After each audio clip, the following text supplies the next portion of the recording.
हाय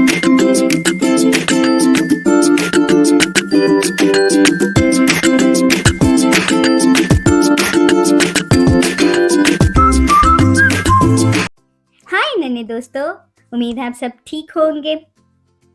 बच्चों, ये कहानी है जोया की, जो एक नन्ही सी लड़की थी और गांव में रहती थी। जोया को हमेशा परियों की कहानियां सुनने का शौक था, लेकिन वो चाहती थी कि एक दिन खुद परियों को देखे। गांव के बच्चे अक्सर इसका मजाक उड़ाते थे और कहते, जोया, परियां तो सिर्फ कहानियों में होती हैं। लेकिन जोया हमेशा कहती, मैं यकीन करती हूँ, परियां सच में होती हैं और एक दिन मैं इन्हें देखूंगी। एक रात जोया ने फैसला किया कि वो जंगल में जाएगी और परियों को ढूंढेगी।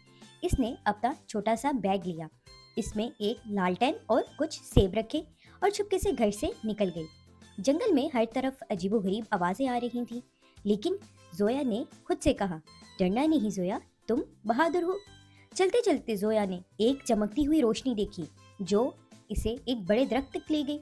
दरख्त के तने में एक सुनहरी दरवाजा था। जोया ने दरवाजा खोलने की कोशिश की, लेकिन वो नहीं खुला।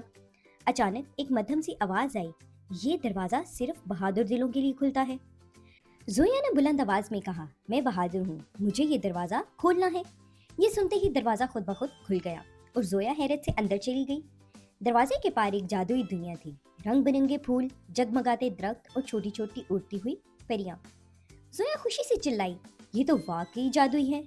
इस वक्त एक बड़ी सी खूबसूरत परी, जो शायद परियों की रानी थी, जोया के पास आई और बोली, नन्ही लड़की, तुम यहाँ कैसे आई?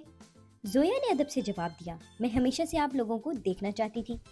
परियों की रानी मुस्कुराकर बोली, हम सिर्फ इन बच्चों को नजर आते हैं जो दिल के साफ और बहादुर होते हैं। जोया ने हैरत से कहा, क्या वाकई? रानी ने जवाब दिया, हाँ, और हम सिर्फ खुशी और मोहब्बत फैलाने के लिए आते हैं। फिर रानी ने जोया को एक छोटा सा जुगनू तोहफे में दिया, जो हमेशा रोशनी करता था। रानी ने कहा, ये जुगनू तुम्हारे लिए है, लेकिन वादा करो कि हमारा राज किसी को नहीं बताओगी। जोया ने वादा किया और खुशी खुशी गांव वापस आ गई। जोया ने जुगनू की रोशनी से अपनी दुनिया रोशन रखी और सच्चाई और बहादुरी की असूलों पर अमल करना सीखा। बच्चों, ये कहानी हमें ये सबक देती है कि दिल का साफ होना और बहादुर होना हमें जिंदगी के सबसे खूबसूरत राजों से रोशनास करता है। जी प्यारे बच्चों, आपको ये कहानी कैसी लगी? अगर अच्छी लगी हो तो सब्सक्राइब करें, शेयर करें और कमेंट में ज़रूर बताएं कि आपको कहानी कैसी लगी।